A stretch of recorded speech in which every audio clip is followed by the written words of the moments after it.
कर्पूरगौरं करुणावतारं संसारसारं भुजगेन्द्रहारं सदा वसन्तं हृदयारविन्दे भवं भवानी सहितं नमामि। जय श्री कृष्णा, राधे राधे, जय माता दी, हर हर महादेव, जय भोलेनाथ। एक भक्त होता है जो भगवान की बहुत पूजा करता है, लेकिन ये भक्त के ऊपर ही होता है कि वो भगवान की कृपा प्राप्त कर पा रहा है या नहीं कर पा रहा है, या कर पाएगा कि नहीं कर पाएगा। आपने देखा होगा बहुत सारे व्यक्ति ऐसे हैं जो पूजा में बैठे तो रहते हैं, लेकिन उनका दिमाग कहीं और चल रहा होता है। मंदिर में भगवान के दर्शन करने जाते तो हैं, लेकिन भगवान के दर्शन के अलावा उनके दिमाग में सब कुछ चल रहा होता है। कभी ऑफिस की बातें चल रही होती, कोई झगड़े वाली बात चल रही होती, कभी कुछ चल रहा होता है, कभी कुछ चल रहा होता है। कहने का अर्थ क्या है कि मन शांति ही नहीं होता है, और जब मन शांत नहीं होगा तो प्रभु के चरणों में कैसे लगेगा, प्रभु के जप में कैसे लगेगा। और ये साधक के ऊपर ही होता है। साधक का अर्थ यही हो जाता है कि जब आप साधना में लग जाते हैं, जब आप जप में लग जाते हैं, जब आप पूजा पाठ में लग जाते हैं, तो आप साधक बन जाते हैं। अब साधक की इच्छा के ऊपर होता है कि उसका कल्याण होगा कि नहीं होगा, भगवान उसका कल्याण करेंगे कि नहीं करेंगे।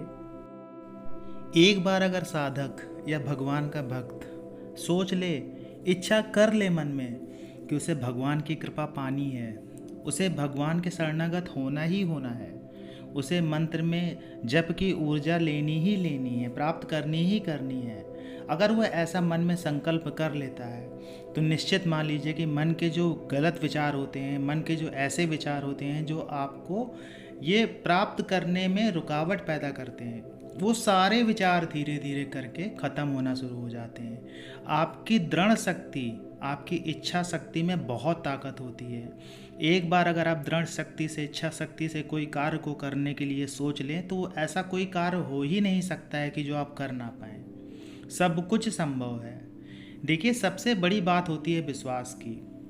जिनको विश्वास होता ही नहीं है वो जीवन भर सिर्फ प्रमाण के पीछे भागते रहते हैं। ये किस शास्त्र में लिखा हुआ है, ये कहाँ लिखा है, ये वहाँ लिखा है, ऐसा लिखा है। आप खुद सोचिए कि इतने सारे वेद, पुराण, शास्त्र हैं, अगर आप सभी का अध्ययन करने बैठेंगे तो आपका पूरा जीवन निकल जाएगा और आप कुछ भी प्राप्त नहीं कर पाएंगे। भगवान को, दैवी शक्तियों को प्राप्त करने के लिए खासकर ऐसे व्यक्ति जो सांसारिक व्यक्ति हैं, सांसारिक जीवन जी रहे हैं, परिवार को लेके चल रहे हैं, परिवार की जीविका पाल रहे हैं, ऐसे व्यक्तियों को भगवान की कृपा कैसे प्राप्त हो।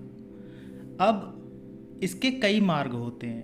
पहला मार्ग तो वही है जो सभी करते हैं कि भगवान की पूजा पाठ नित्य अच्छे और सच्चे मन से, अच्छे स्वभाव से, मन में, हृदय में भगवान को बसाते हुए जब हम पूजा करते हैं तो हमें पूजा का फल मिलने लगता है और दैवी कृपा भी मिलना शुरू हो जाती है। दूसरा मार्ग होता है कि हम जप करने लगते हैं। पूजा तो कर ही रहे होते हैं, साथ में जप भी करते हैं। जप आप मंत्रों का कर सकते हैं, जब आप किसी पाठ का कर सकते हैं। जो भी व्यक्ति, जिसे जो भी उसके स्वभाव के अनुरूप लगता है, उस हिसाब से वो व्यक्ति जप करने लगता है। कोई कोई भक्त ऐसे भी होते हैं जिन्हें गुरु कृपा से कोई मंत्र मिला होता है, वो मंत्र का जप करने लगते हैं। तो अपने मन में वो इच्छा शक्ति पैदा करते हैं। उस इच्छा शक्ति के कारण बड़े बड़े जो महात्मा होते हैं, जो बड़े बड़े संत होते हैं, वो अपनी इच्छा शक्ति से अपने प्राण त्याग देते हैं, अपने प्राण रोक लेते हैं। इच्छा शक्ति होती है उनके अंदर। तीसरा मार्ग होता है कि नाम जप। आप कोई भी मार्ग ले सकते हैं, आपके अंदर की इच्छा शक्ति इतनी प्रबल होनी चाहिए कि आप जो भी मार्ग पकड़ेंगे आपको उस मार्ग में दैवी कृपा मिलना ही मिलना है। चाहे आप नाम जप करिए, चाहे आप पूजा पाठ करिए, या फिर आप किसी मंत्र का जप करिए। साधक के लिए इतना मुश्किल होता ही नहीं है अगर आप सच में साधक हैं तो। ऐसा नहीं कि आप किसी कीर्तन में चले गए, किसी मंदिर में चले गए या कहीं भी गए, आप फिजिकल रूप से तो वहाँ उपस्थित हैं लेकिन मानसिक रूप से आप वहाँ हैं नहीं। तो ऐसे मंदिर में जाके क्या फ़ायदा।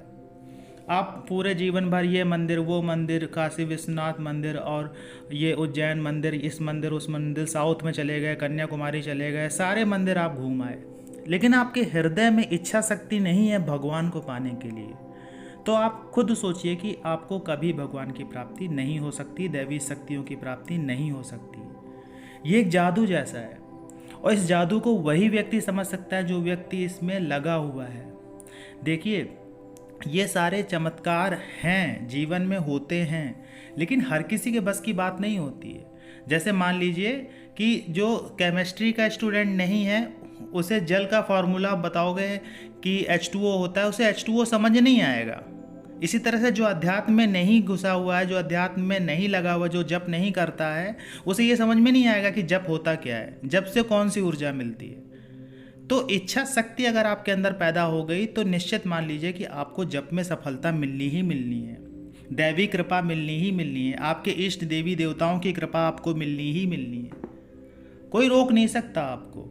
आपके अंदर की इच्छा इतनी प्रबल होनी चाहिए, और जादुई चमत्कार होना शुरू हो जाएंगे आपके जीवन में। ऐसा नहीं है कि आप चुटकी बजाएंगे कोई चीज़ हाजिर हो जाएगी, या आप चुटकी बजाएंगे तो यहाँ से वहाँ पहुँच जाएंगे। ऐसा भी होता है, ऐसा भी बहुत सारे साधु संत हैं जिनकी इच्छा शक्ति इतनी प्रबल है, वो कुछ भी कर सकते हैं। हरि के नाम में बहुत बड़ी महत्वता है। नाम में ही सोचिए महत्वता है। जप तो छोड़ दीजिए, मंत्र तो छोड़ दीजिए। तो अगर आपके अंदर की इच्छा शक्ति प्रबल हो जाती है तो आपके जीवन के कार्य भी बनना शुरू हो जाते हैं। पूजा पाठ के माध्यम से, जप के माध्यम से बहुत सारे असाध्य कार्य ऐसे होते हैं जो बनना शुरू हो जाते हैं। और उन्हीं में से, आप में से ही कुछ व्यक्ति ऐसे भी होंगे जिन्हें बहुत ज़्यादा इच्छा शक्ति से उनको दैवी कृपा प्राप्त हो जाती है, और वो ऐसे ऐसे कार्य करने लगते हैं जो बाकी लोगों के लिए एक जादू भरा होता है, चमत्कार के रूप में होता है। और अध्यात्म में, शक्तियों में बहुत कुछ होता है। जैसे अब तार में करंट है, अगर आप उसे देखेंगे तो आपको पता नहीं चलेगा इसमें करंट है, लेकिन आप बल्ब लगा देंगे उसमें तो रोशनी हो जाएगी। रोशनी हो गई ना। तो आप एक भक्त जैसे हैं, और जो करंट है वो आध्यात्मिक मार्ग है, दैवी कृपा है। आप जब वो दैवी कृपा आपके अंदर आना शुरू होती है तो आप बल्ब की तरह जलना शुरू हो जाते हैं। आपके अंदर तेज पैदा हो जाता है, आपके अंदर इच्छा शक्ति इतनी ज़्यादा प्रबल हो जाती है भगवान के प्रति या किसी भी दैवी शक्ति के प्रति, कि आपके अंदर तपोबल भी बहुत तेज़ी से बढ़ता है। आपके अंदर एक अग्नि पैदा शुरू हो जाती है, आपके अंदर वो तरंग उठना शुरू हो जाती है जो दैवीय शक्तियों तक पहुंचना शुरू हो जाती है। चाहे वो आप भोलेनाथ के प्रति मंत्र जप कर रहे हो, या भगवान विष्णु के प्रति मंत्र जप कर रहे हो, या किसी देवी के प्रति मंत्र जप कर रहे हो, उन तक आपकी तरंगें पहुंचने लगती हैं। और जब आपकी तरंगें पहुंचने लगती हैं तो फिर आपके कार्य भी बनना शुरू हो जाते हैं। दैवी शक्तियाँ सब कुछ देखती रहती हैं, उन्हें सब कुछ पता रहता है आपकी एक एक बात का।